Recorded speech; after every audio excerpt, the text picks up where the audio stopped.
Hi, everybody. Welcome back. So, first off, my apologies for not getting this video out last night. Yesterday ended up being a bit of a kerfuffle.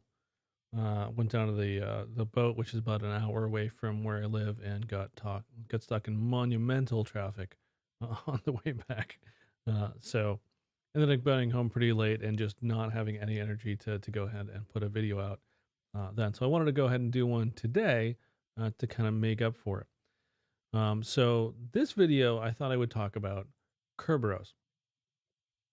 So Kerberos, or Cerberus, as some people say, is the three-headed dog that guards the river to hell. So that's the first thing. Um, but we're going to be talking about it in terms of the protocol. Now, I don't intend to get particularly deep into the protocol in this video. What I wanted to talk about instead was just to sort of kind of demystify things a little bit. I feel like a lot of people are a bit intimidated by Kerberos, and just I mean the name, the fact that it's encrypted. It's very difficult to kind of observe what's going on. The initial implementations on the Unix side, the MIT Kerberos version 4, was a bit arcane and difficult to get working. A lot of the things on the Unix side weren't really built in to support it natively. Um, there's exceptions to that, uh, but yeah. So it's something that historically a lot of people have been quite, I don't know, confused by or intimidated by. I'm not exactly sure how to phrase it, but there's been this sort of barrier to getting into Kerberos that I find a lot of people have, and I've found that a really simple analogy kind of demystifies it a lot. So I'm going to jump over to my diagramming application as I normally do, and we'll talk about it here. So the first thing to talk about is what Kerberos is intended for, and that is authentication.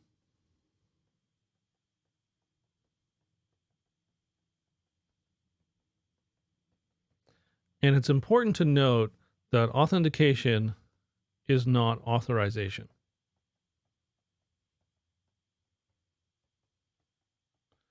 Those are two completely separate things, right? So authentication is confirming somebody's identity, and then authorization is determining if that person whose identity we've confirmed is allowed to go do something, right?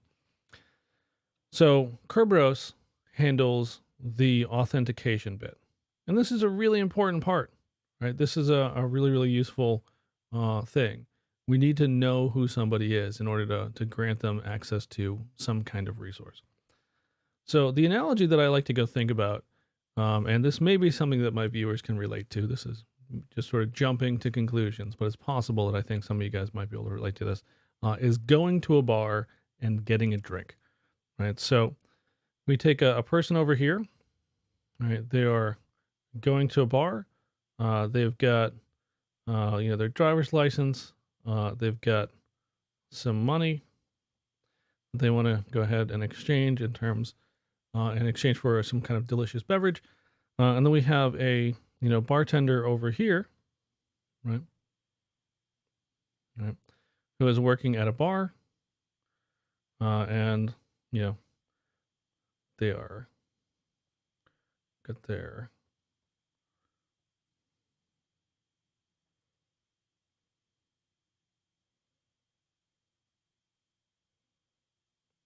you can tell that I've never been to a bar in my life. So it looks like it's a two-party transaction from the outside, right? So you get this person, they give the money, they show their driver's license, and they get, in return, a beer, right? Assuming that they are of age and all that kind of stuff, right? We're not worried about the authorization here. We're just authentication piece. So the idea is that this looks like it's a two-party transaction, but it's actually not a two-party transaction. There's a third entity up here, which is going to be the DMV. Might be the Registry of Motor Vehicles, right? Some other name, depending on where you're from. But in the US and most of our states, it's going to be either the DMV or the RMV. So here where I live in California, it's the DMV, Department of Motor Vehicles.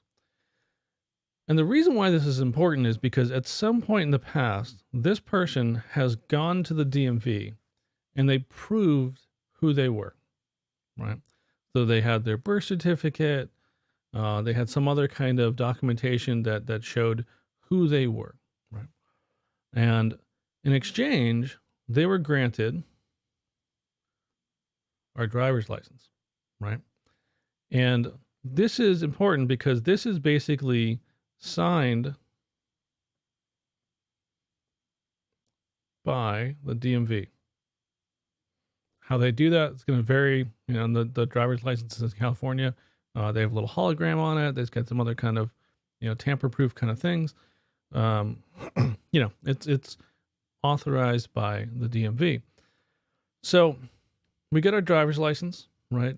This is, basically a vouch safe, right? So the DMV is vouching for the person. They're vouching for that person's identity is a better way to go ahead and say it. And then we also have a trust relationship between the bartender and the DMV, right? And if we take this whole thing, right, this is a domain or realm of trust, right? And the idea here is that this is effectively what we're doing in Kerberos, right? This is a really simple stand-in for the same concepts and the same ideas, right? So there's slightly different terminology depending on what kind of implementation of Kerberos we're doing, whether we're doing a Windows implementation, Active Directory, or whether we're doing an MIT-style implementation of Kerberos like on Unix. So, yeah. So what we're going to go ahead and do is sort of just convert this over to, our more sort of conventional terminology. So if this is no longer the DMV, but this becomes a domain controller or a KDC, Kerberos domain controller, right? Again, depending on your terminology. Our ticket, when it's issued, is a ticket granting ticket, right? We then have our client. We've got our server, right? And then we're going to go ahead and have a session ticket.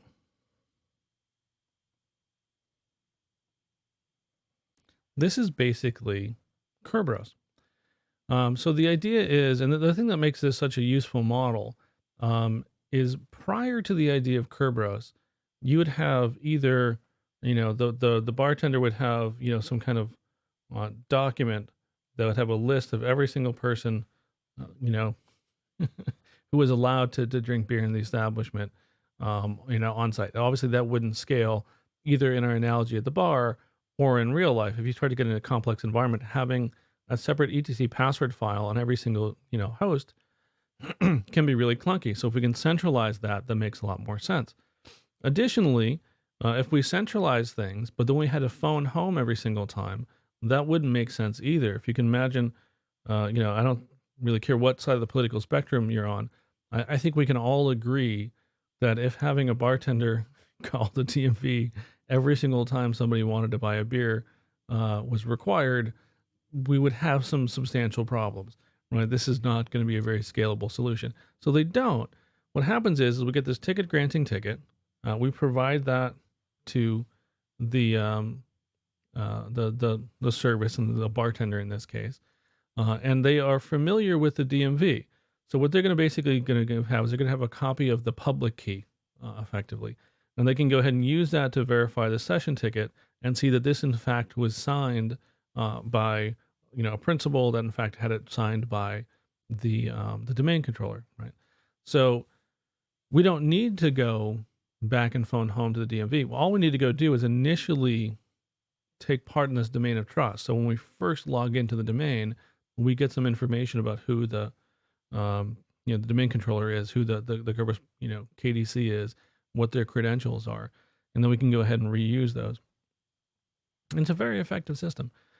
So this is a very simple kind of overview, and I think the nice thing about this is that if you sort of think about this and the logical sort of continuation of it, and like what would be on the driver's license. All that kind of stuff applies too. So if your driver's license didn't have a name on it, obviously that wouldn't be valid. Likewise, we need to have DNS up and running, right? So that kind of works. If we didn't agree on what the date was, right, this isn't going to be a system that works. So time synchronization is really, really important in Kerberos environments. So this is a really quick analogy that you guys can go ahead and use to kind of get started when looking at Kerberos. But there's a bunch of other resources as well. If you go look at the Wikipedia page on Kerberos, it's actually a fairly gentle introduction to this. And I think once you sort of get the overall idea of what it's doing, then it's much easier to actually go look at, you know, the actual implementation itself. On top of that, this has gotten significantly easier. Um, MIT Kerberos, while great and does a very good job, as I mentioned before, is known to be a little bit convoluted and arcane in terms of getting it set up. Active Directory is significantly easier. It's one of the reasons why that is caught on in MIT Kerberos. While it did catch on to some extent, was never massively popular, right? But Samba has actually have their own AD implementation now, and it's one that works really nicely. And I think that that's a really nice way to go ahead and implement this. So the first thing to do is sort of understand the sort of concepts behind the scenes. The next step is to sort of look at some documentation in terms of how to go implement it, and then go back and implement it. And it's not going to be nearly as scary as I think some people might think it would be. It's actually, pretty straightforward once you get the ideas that are behind the scenes. The only things that kind of make it a little bit of a hassle is the kind of additional little components that you need to sort of be aware of. Things like caching of principals, the key tables, things like that. But even then, once you sort of get the sort of core concepts, I think a lot of this will sort of make sense. And you know, hopefully you won't be intimidated by Kerberos because it's used, in tons and tons and tons of places. In fact, I think it probably should be used in more places. It's just a lot of people are unfortunately kind of intimidated by it. So that's not intended to be, by any means. I don't think anybody's going to think that this is, a full-fledged introduction to Kerberos. But I just wanted to sort of get that concept across because I feel like a lot of people are intimidated by it, and it's actually not nearly as intimidating as I think a lot of people think it is on first glance. So thanks for watching. Have a great rest of your day, and I'll see you guys probably on Wednesday with another video. I'm not sure how having this be late will sort of affect things, but we'll have another video this week, and then we'll get that out for you. So have a great day, and I'll see you next time. If you've enjoyed this, feel free to subscribe down below and like the video if you enjoyed it. Let me know more what kind of content you guys would be interested in. If this is sort of the direction that you guys are interested in, overall, I can't talk. It's the afternoon. I've been lecturing all day. Um, if you've been interested in more technical videos, or if you guys want more career stuff, give me some feedback in terms of what you guys are enjoying about the channel, what you guys would like to hear, and I'll see you guys in another video. So have a great day. Bye-bye.